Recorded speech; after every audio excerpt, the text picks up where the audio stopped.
Okay, let's unpack this.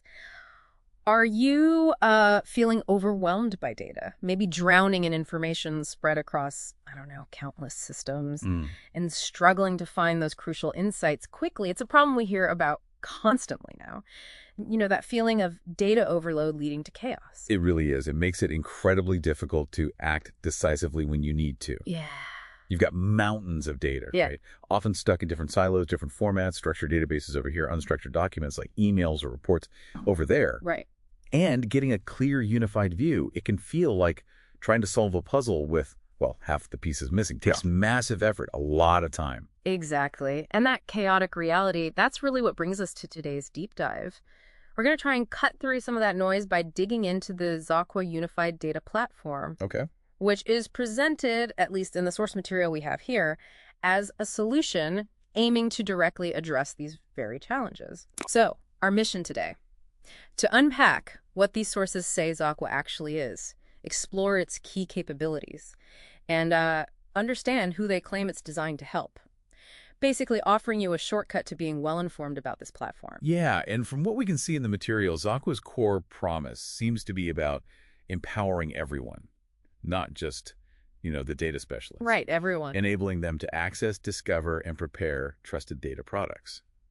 The goal, as they describe it, is delivering real-time insights securely, wherever and whenever needed. So bridging that gap. Exactly. Bridging complex tech infrastructure with, hopefully, clear business wins. Okay, so if that's the promise, where does the journey from data chaos to empowered insights begin according to these sources? What's like the first step they talk about? Well, what the material really emphasizes first is bringing that scattered data together. Makes sense. They talk about a low-code data integration capability, and crucially, that it's within a truly unified platform. It's presented as a way to break down those silos, letting you visually build data pipelines and connect diverse data sources pretty easily. Okay, so you can actually see the data flow being built almost like, I don't know, digital building blocks or something. Precisely. That's the idea. It's designed so both business users and the technical teams can use it. Ah, okay. Not just for the techies. Right.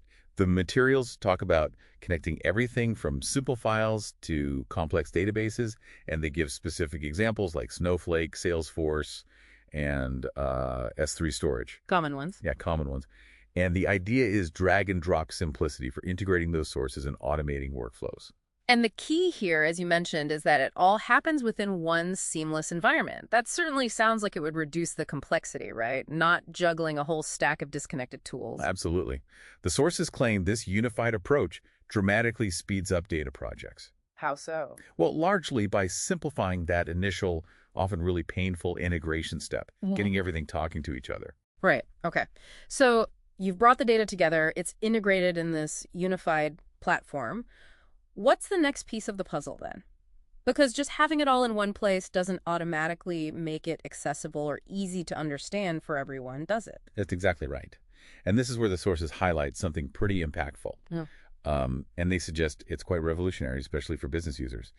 AI-powered natural language querying. Ah, okay. Asking questions in plain English, like you'd ask a colleague, basically. Exactly. How does the material describe that working, especially with all those different types of data you just mentioned, the structured and the unstructured? Yeah, this is where it gets really interesting, I think. The sources emphasize that this capability works across all data.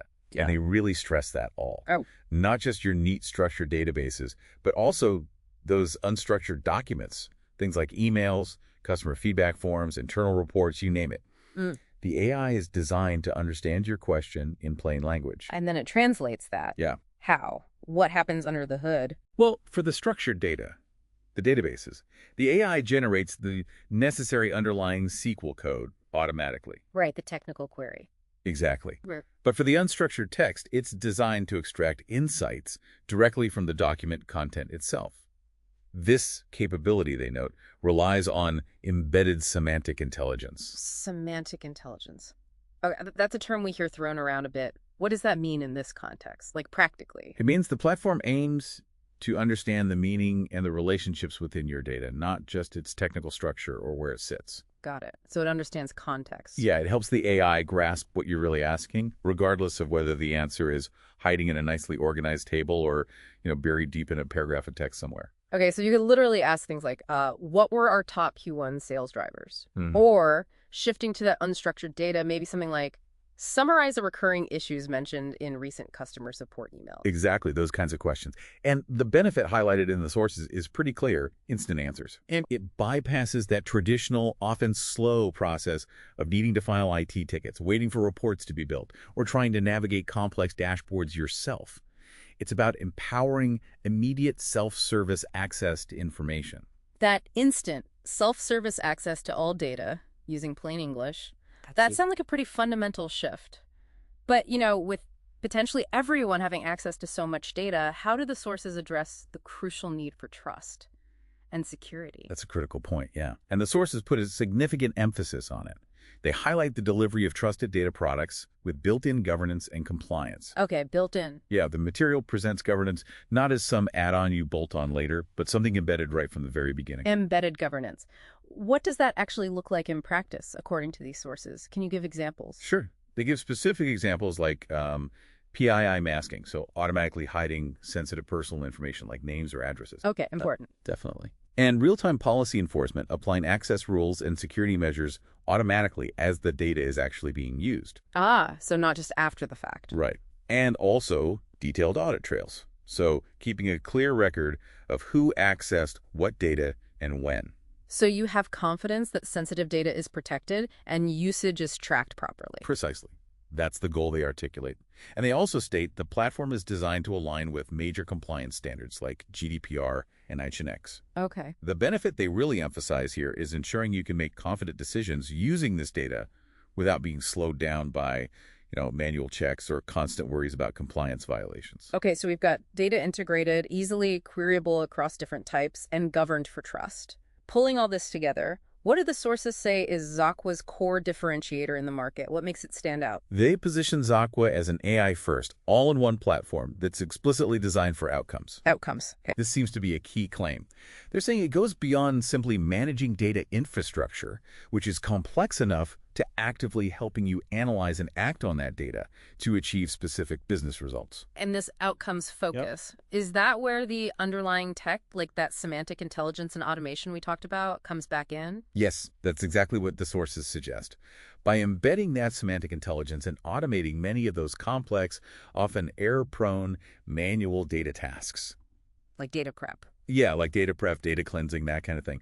The platform aims to boost productivity for everyone involved, basically accelerating the path from just having raw data to actually making a decision based on it. So if it's built for outcomes and productivity, who does this platform benefit the most, according to the sources? Who are the target users they call out specifically? The material breaks down the benefits for specific roles pretty clearly. Right. For data leaders, your CDOs, your data architects, for them, it promises to help finally break down those persistent data silos, automate complex pipelines, and deliver that much-needed unified, reliable data foundation across the whole organization. Okay, solving their big structural headaches. Kinda, yeah. And then for executives, think CFOs, VPs of operations. The focus shifts slightly. It's more about getting critical, real-time dashboards and predictive insights much faster. Speed to insight. Exactly. And potentially, they claim, even at a fraction of their current costs. So speed and efficiency at that top level. Makes sense. And then crucially, there are the business department heads. For them, the platform aims to empower their teams directly with those self-service tools we discussed. The natural language queries, the no-code dashboards. Right. The idea is fostering a truly data-driven culture throughout the organization and, importantly, significantly reducing their reliance on IT for every single data request, freeing up IT too, potentially. Right, less of a bottleneck. Sure. So when you look at the bottom line then, how do the sources summarize xAQUA's overall value proposition? What's their final sort of elevator pitch? They package it up pretty neatly. They position it as a productivity engine, a compliance shield, and a cost optimizer. Engine shield optimizer. Yeah.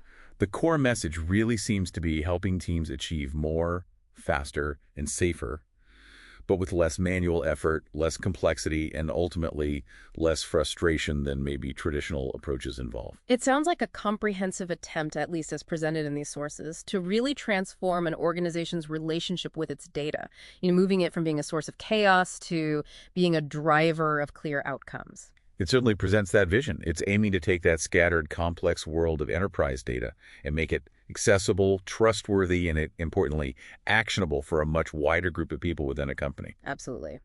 And that brings us to a final thought for you, our listener, to consider building on everything we've just unpacked from these sources today. If you have a platform that genuinely enables everyone in an organization, not just analysts, but everyone, to ask questions of all their data, whether it's in a neat table or buried in an email, Yeah. and they can do it just using plain English, how does that fundamentally shift the balance of power and access within that organization? What new possibilities, and maybe even what new challenges, does that kind of widespread, easy access create?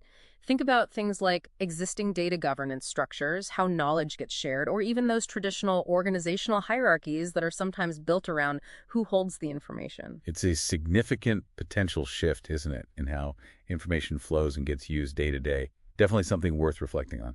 It is indeed. And with that, we'll wrap up this deep dive into the xAQUA Unified Data Platform as presented in the source material. Thanks for joining us.